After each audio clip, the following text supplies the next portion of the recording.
Okay, third time lucky and completely different video idea because apparently I've completely forgotten how to film. So here we go, guys. Hello everyone and welcome back to my YouTube channel. It's my first day filming back after being on tour. There are a couple of videos on their way about Moulin Rouge and Ragdolly, which I pre-filmed in January, so stay tuned for those. Yeah, trying to get back on the horse, and apparently I can't talk to a camera anymore. So it's fine. Today we are going to discuss the Olivier Award nominations. I have a confession to make, which probably makes me a terrible musical theatre person, especially in the UK, but like, I don't ever really follow awards things. I think part of it is that I'm just terrible at keeping up with trends in any kind of capacity, so I never know what's going on until like a million years after it's happened, and it's like, the bandwagon has like kind of crumbled into dust at this point, but you're welcome to sit in the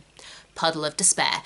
Secondly, I mean, awards, not knocking them, like I'm not gonna say no to an Olivier or a Tony if it comes my way, don't get me wrong, but inherently they're not fully indicative of the plethora of talent and work that happens that is phenomenal and groundbreaking. The stuff that's going to be nominated for Tonys and Oliviers, for example, when we're thinking about musical theatre, it's going to be stuff that makes it the West End. Stuff on the West End and Broadway needs to be commercially viable, which means it has to appeal to people with money for West End and Broadway priced tickets. So that inherently changes what gets put on. Then there's the biases of producers, which also, you know, affects what's put on. How long did it take us to get Black Panther? Because film producers were like, black cast-led films are not gonna sell, and then we were like, what? In their nature, there's bias, and that's not even getting into, you know, producers or shows being able to pay to be nominated or things like that. I don't know if that happens with the Oliviers, but there's definitely been instances of that happening with, I think it was the Golden Globes with like Emily in Paris and stuff, and like there was loads of shady stuff with that. There was also that time with the Tonys when I think the American producers wanted to change things with Matilda the Musical. Matilda the Musical put their foot down, and so they were snubbed at the Tonys, and it was like, that's weird, what? So yeah, there's like the whole political thing on top of the fact that inherently not everything that might be worthy of consideration for these awards is going to get seen just because of the demographic appeal, meaning that they don't get put in the like commercial sectors which get considered for these things. So yeah, I'm not really into them, but loads of people are, so I'm talking about it. Also, you know, people have been talking about the Oliviers at work, and you know, I was kind of like, okay, let's see what's going on. I'm gonna skip over the plays because, well, there might be some that I mention in like other categories, but on the whole, I don't know a lot about the plays. I can't remember the last time I saw a play live. The last play I saw was Shedding a Skin, but it was the like live streamed version of Shedding a Skin. It was really good. I think it might be coming back to the Soho Theatre. If it is, go watch it. That could be my show of the week. Show of the week is Shedding a Skin. I'll link to some information. It's a play, so there's no cast recording of it, but if I can find anything shareable about the show, I will. It was really good, guys. If you're in the UK, and I'm pretty sure I saw it was coming back, maybe that's already happened, but like, check it out. Although having said that, these are all plays that I've heard of. So Best Revival, A Number, Constellations, The Normal Heart, and The Tragedy of Macbeth. I'm assuming The Tragedy of Macbeth is like the Shakespeare Macbeth, not a reimagining of Macbeth. I heard that The Normal Heart was good. I didn't see it, but I heard it was good. Best Entertainment or Comedy Play. So I guess this is kind of like general variety that doesn't fit into a box. Choir of Man. A couple of guys who I trained with have been in Choir of Man. I think one of them has gone back into it. Another one of my friends who I trained with was in it, and now he's he's not in it anymore. I think he's doing the season at Pitlochry up in Scotland, which is cool. He's a badass actor muso. Pantoland at the Palladium. Was that just the Palladium Panto? Can Panto just be like nominated for Olivier's? I had no idea. Pride and Prejudice, sort of. So this closed early because of all of the COVID shenaniganery, which makes me really sad because I did legit, it was meant to go on until April. And I was like, when I'm back off tour, if COVID has died down, I would like to see it, and I never got the chance to. So the fact that it's got nominated for Olivier, I'm kind of like, oh, that was probably actually really good and I missed it. That's really annoying. The Shark is Broken, I have no idea. Musical revival. Anything Goes, not surprised. I wonder if Sutton Foster will get a nom. Cabaret, again, not surprised. Everyone has been raving about Cabaret, and I just think it's so sucky that the tickets are so expensive, because everything I've seen about it is like, it's amazing, it's taking the theatre form and like making it fresh and new, and like it's breaking new ground. I don't know how true that is because I haven't seen it, but like it makes me so annoyed that it's so expensive and you can't go and see it. And then Spring Awakening at the Almeida. I heard that that was happening, and then I forgot that it was happening, and now I've remembered again. I haven't really thought about that musical a lot, actually. There was I went through a phase where I like lived and breathed that show. It's so funny how like you go through cycles of like the shows you're obsessing about. Best costume, Anything Goes. Yeah, I mean anything kind of vintagey, like I think Anything Goes is set in the 1930s. That's gonna look gorge. Frozen, that doesn't surprise me. I haven't seen Frozen, but I could imagine there being some costume effects in there. I mean, Elsa needs to transform into her like ice goddess costume. And then also, who doesn't love a massive ball gown? Like, we love ball gowns. Cabaret, again, just because of everything I'm hearing about kind of the visual feast of Cabaret, it doesn't surprise me. Moulin Rouge, yeah, no, fair. There's a video coming that I filmed before press night about my issues with Moulin Rouge, and if you want a review a la Death Note, Shrek, etc. about Moulin Rouge, then let me know, because I'm happy to do that. But the costumes are legit bomb. They could have done more with the costumes in terms of telling the story, in my opinion, but they're gorgeous. Sound design, I should probably talk about this. 220 A Ghost Story, I don't have much to say about this other than I heard that Lily Allen was actually quite good in it. Whenever there's like a celebrity a la Lily Allen or other celebrities that aren't really known for stage acting, it's hard to not, but there's always a part of me as like a trained actor who's kind of like, are they actually good though? Because my pet peeve with celebrity casting, I'm not like celebrity casting shouldn't happen. Producers want to make coin, audiences sometimes want to see their favourite celeb. If the celeb can do the job, I'm all for it, because it makes work for other actors, because the show actually gets put on and people actually come and see it and the show actually goes into profit. It's when the celebrity is clearly terrible and it's like you could have just got a non-famous actor and the show would be so much better for it. That's when I have an issue. I heard Lily Allen was good, so that's got nothing to do with sound design, but yeah. Also, I think it was like a horror or a thriller or something, so it doesn't surprise me that it would be on this list because you'd need good sound design for that, I'd imagine. Life of Pi, a friend of a friend is in this who I don't know, so I don't know why I'm mentioning this. I just saw the friend post being like, oh, great to see so-and-so in Life of Pi as the lead, so that's cool.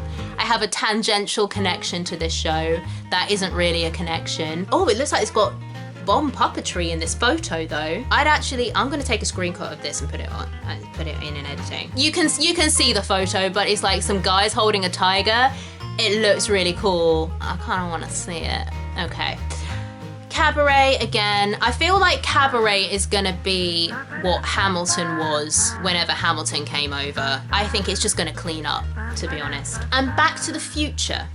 I know nothing about Back to the Future. If you saw my see or skip video, which not a lot of you did, but if you want to check it out, you can. Yeah, I said that I wouldn't want to see this show until I saw the films because I've never seen the Back to the Future films, so I can't really speak on that in any capacity. Best original score or new orchestrations. Anything Goes, so they changed the orchestrations for Anything Goes. That's interesting. I really wish I could have seen that. Back to the Future, that's a new musical, so that's for composition. Get Up, Stand Up, Simon Hale. Yeah, that's for orchestration, obviously, because you're orchestrating reggae band music for I guess the instruments would still be reggae band based, but there probably are some other instruments in there. And Life of Pi. Life of Pi has music in it. A lot of people, when they think composer, they think, oh, it must be musicals, but like a lot of plays use original music. Like when I saw A Disappearing Number, still love that play, oh my god. But when I saw A Disappearing Number, that had a lot of original music in it. Best choreographer, to give it its fair shake, if Moulin Rouge is on this list, I'm gonna be surprised.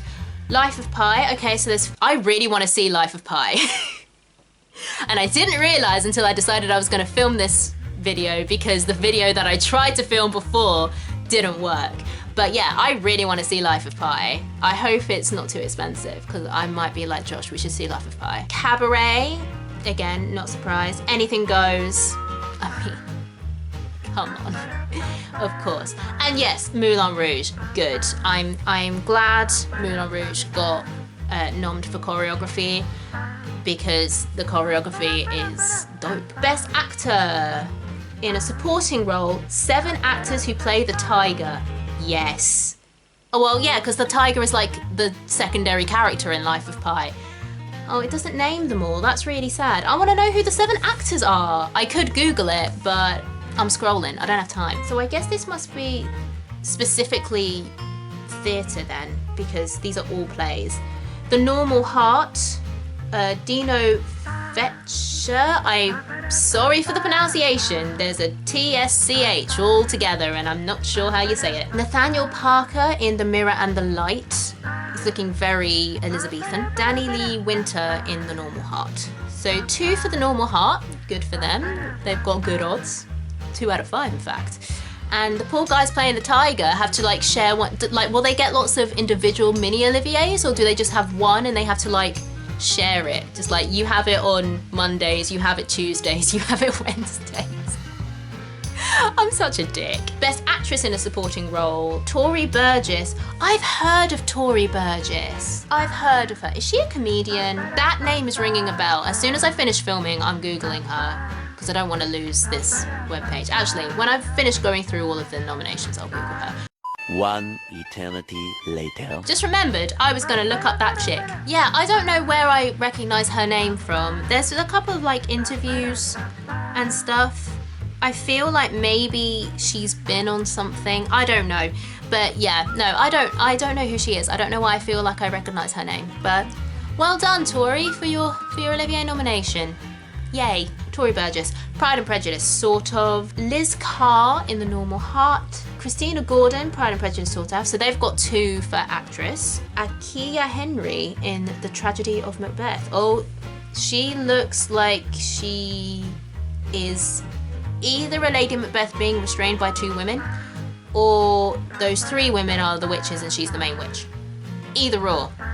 Banging. Ugh, set design. I know nothing about sets, so Life of Pi. Oh, that does look like a gorgeous set though. It looks like they've got a revolve.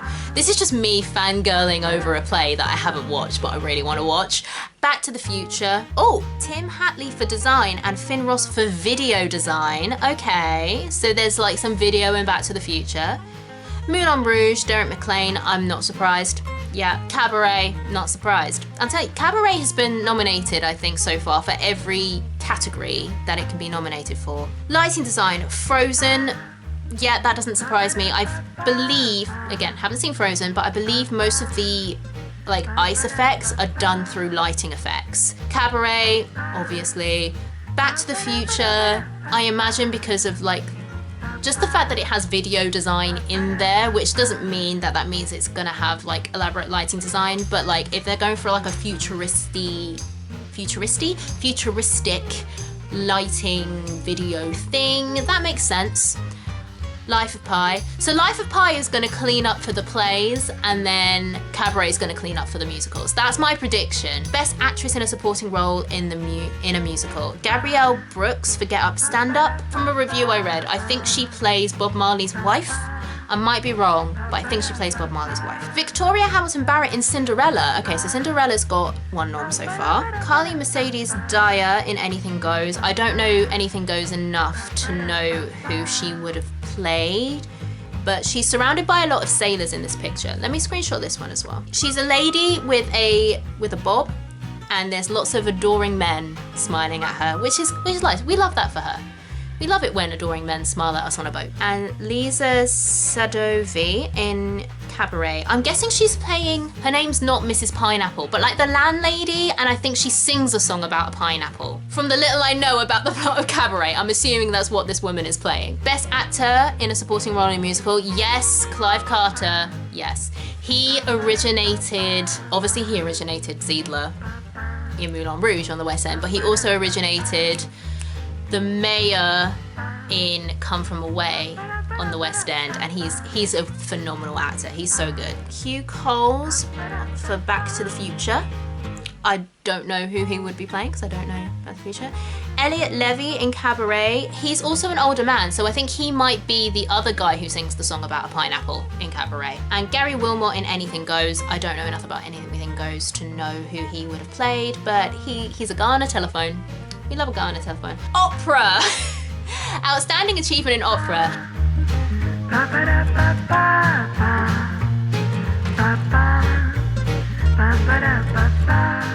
Best actor in a musical. Yes, Orenze Kene. But before that, we've got Ollie Dobson, Back to the Future.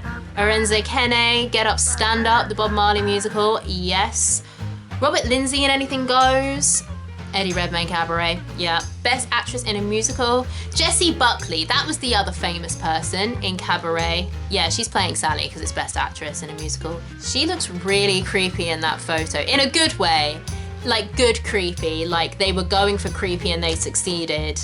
Wow, that is a look. Yep, Sutton Foster, classic, Anything Goes. Oh, Beverly Knight in The Drifters Girl. Oh, and Stephanie McKeon in Frozen. Okay, so she plays Anna. I can tell by the dress, you see. Yeah, I've seen the movie. So Anna got nommed for Best Actress, not Elsa. That's interesting, because you would assume that it would be Elsa. But then I guess even in the film, Anna's in it more. I personally, oh no, I didn't want to click on it, no. I think it's going to be between Jessie Buckley and Sutton Foster, to be honest. That's what I think. I could be wrong, but just how everyone raved about those two musicals, that's how I think it's gonna go. Outstanding achievement in dance, I'm not even gonna talk through these because I know literally jack shite about dance. Can I do a pirouette if it's a single? But like, I know nothing about what's happening on the dance scene. I am not qualified. Oh! Lily Allen, Best Actress in a play. Obviously, this is plays. So yeah, she must have been good because they wouldn't just like nominate her for no reason. Sheila Atim for Constellations. I believe I'm pronouncing her surname right. Emma Corrin in Anna X. I do not know what Anna X was. That passed me by. And Kush Jumbo in Hamlet at the Young Vic. Yes. Best Actor. Hiran Abeysekera. I am sorry if I pronounced that wrong. Life of Pi. Ben Daniels, The Normal Heart. Omari Douglas, Constellations. Charles Edward, Best of Enemies. Okay, Best of Enemies passed me by. Oh, so director. Okay. See, I find this interesting how they split this up because there's so many categories, like especially the acting categories where they split up play and musical. But director, it's all mixed up. So Rebecca Frenkenel, Cabaret, but Michael Longhurst, Constellations. So there's a musical and a play right there. Kathleen Marshall, Anything Goes, and then Max Webster, Life of Pi. So director is just a free-for-all, but actor, it like depends on if you're a play or a musical. I guess maybe because with musicals, like you could be an amazing actor, but if you're singing shite, then that will count against you in the nominations. I don't know how it works. And if anyone from the Oliviers watch this channel, let me know how it works. Outstanding achievement in affiliate theatre. What's affiliate theatre? These are all like smaller theatres. I didn't even know they did. I am a terrible theatre professional. So we've got 10 Nights from the Bush Theatre, Folk at the Hampstead Theatre downstairs, The Invisible Hand at the Kiln, Old Bridge at the Bush Theatre, and A Place for We at the Park Theatre. I did not know that they did affiliate. So is affiliate theatre different to like Fringe and off West End? Like, are those theatres affiliated with West End theatres? Because I thought West End theatres were just like owned. Oh wow, I feel so ignorant right now. Everything I thought I knew has come crashing down. Best family show. Billionaire Boy at the Garrick, Dragons and Mythical Beasts at Regent's Park Open Air. Oh my god, that looks dope. They've got like I'm taking a screenshot, but there's like a massive, like just a massive dragon. I'd love to have seen that. I want to see Dragons and Mythical Beasts. What the Lady Bird Heard. Hang on a minute, I'm pretty sure. No, I might be making that up. I feel like I know someone who has been in a production of What the Lady Bird Heard, but I'm probably making that up. I think it's because on my last job I just did, there was one of the actors that I worked with was in a show where they were dressed as a giant ladybird. I think that's where I'm getting that from. Wolf Witch Giant Fairy. I guess that's about a wolf witch and a giant fairy. New play, 220 A Ghost Story, Best of Enemies, Cruise, and Life of Pi. Yeah, Life of Pi is gonna sweep this. It's got so many. I feel like when one show has so many nominations, you kind of know it's gonna like. It's like getting a dumpling and just like sucking up all of the jerk sauce, you know? It's just gonna clean it up. Best new musical, Back to the Future, Drifter's Girl, Frozen, Get Up, Stand Up, and Moulin Rouge. I reckon it's probably between Frozen, Get Up, Stand Up, and Moulin Rouge. I think I need to like skim what the reviews for Frozen were, because I know Get Up, Stand Up, and Moulin Rouge, the reviews were quite mixed, but I don't know if... I should probably look up how the Oliviers are like done, if there's like a committee that votes. Because I know there's like I think it's the MasterCard award. There's like one of the awards where it's like the audience choice. So like the audience can vote on who they want to win that award. But in terms of the other awards where the public don't have a say, it must be a committee, right? So like I don't know if the committee would like look down on like a corporate Disney show over something that was made by like independents, for want of a better word. But then by that token, you could say, well, why would they not snub a Broadway show coming over, because then they're like established. So like I don't know. And that's the end. So it seems to me like Cabaret is going to win a lot of awards. Let's do my predictions as someone who knows nothing about awards, because I don't usually pay attention, but I think it's safe to say that Cabaret is going to win a lot of awards because it's been nominated for a lot of awards. In terms of plays, I'm not going to talk too much about plays because they just haven't been on my radar as much, but I think it's safe to say Life of Pi is probably going to sweep for like new plays and all of those awards. Revival, I think it's going to be Anything Goes. I would be surprised if it wasn't Anything Goes. Like I said, actress, I think it's between Jessie, What's-Her-Face in Cabaret, and Sutton Foster. For Best Actor, it might be Eddie Redmayne, but I think Arenze Kene probably has a good chance, just because from reading the reviews, I think everyone was like, yeah, he's phenomenal. And even Josh's mum went to see Get Up, Stand Up, and she was like, she was like she is like a massive Bob Marley. Well, she's a music fan anyway, but she loves Bob Marley. Like she'd seen Bob Marley live back in the day, and she was like, Arenze Kene's mannerisms and everything. Like obviously in the face close up, he doesn't look like Bob Marley, but on stage that doesn't matter because you're so far away. And she was like, just his performance and his mannerisms were like spot on. So I think Arenze Kene is in with a chance, and like, I'm not gonna lie, just because of the elitism, I'd be happy if he picked Eddie Redmayne to the post. But like from what I've heard, Eddie Redmayne probably deserves the nom, so that's fine. Just because I think he's great, I hope that Clive Carter gets supporting actor for Moulin Rouge. Also because I've seen his performance, and in my opinion, he's one of the MVPs of that show. What am I surprised about? What am I not surprised about? Not that I've seen it, but I'm not wholly surprised that Cinderella didn't get more nominations. I haven't been hearing people really talking about it, to be honest.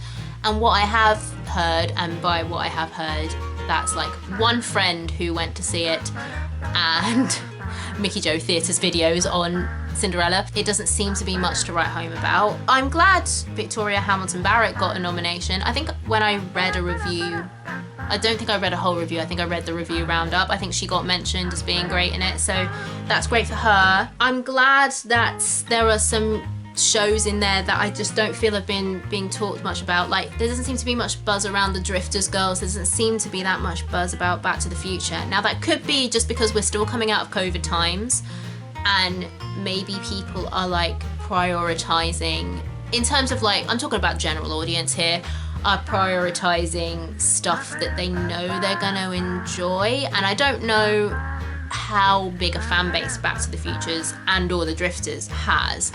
Like Moulin Rouge, I think because it's been on Broadway and we've been waiting for a show for ages, you know, there's been hype.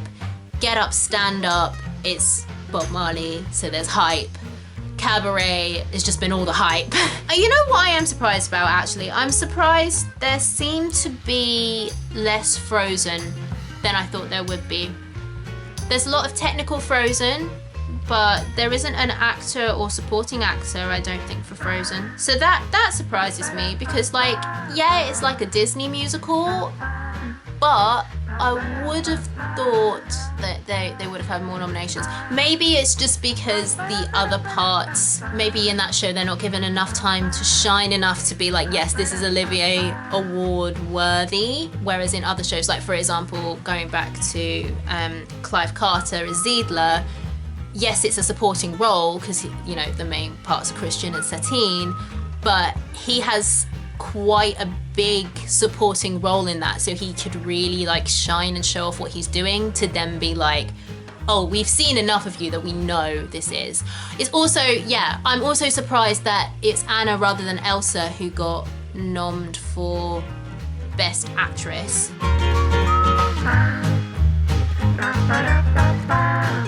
Because it's Samantha Bart's playing Elsa, right? Like, she can act, she's good. Maybe it's just in the stage version, Anna is just a bigger role.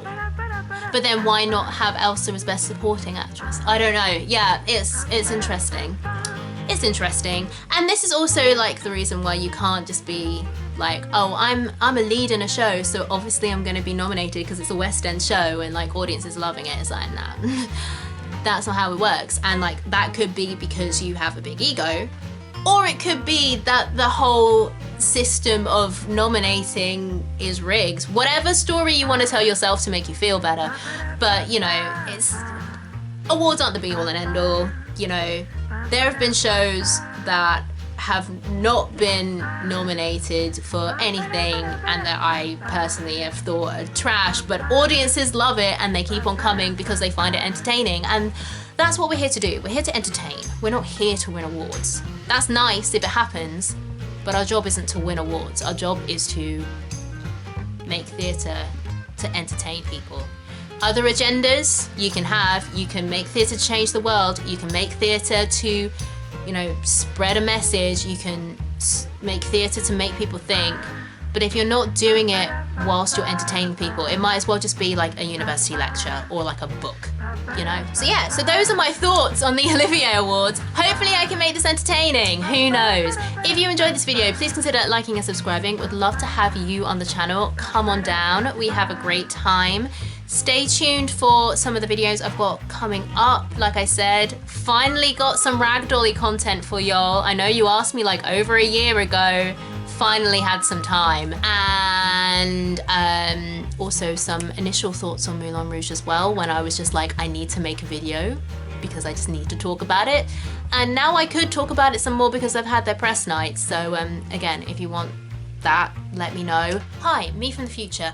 Also, I will be linking below to various charities and ways that you can support and donate to help the people fleeing the war in Ukraine at the moment. I'll also be linking to various news outlets who have been reporting on the ongoing conflict. Make sure that you stay informed, do your due diligence, and if you can help in any way, whether that's by donating or sharing information of all of the people caught up in this conflict, then please do so. And stay tuned for more theatre content from a UK perspective, and I will see you all in my next video.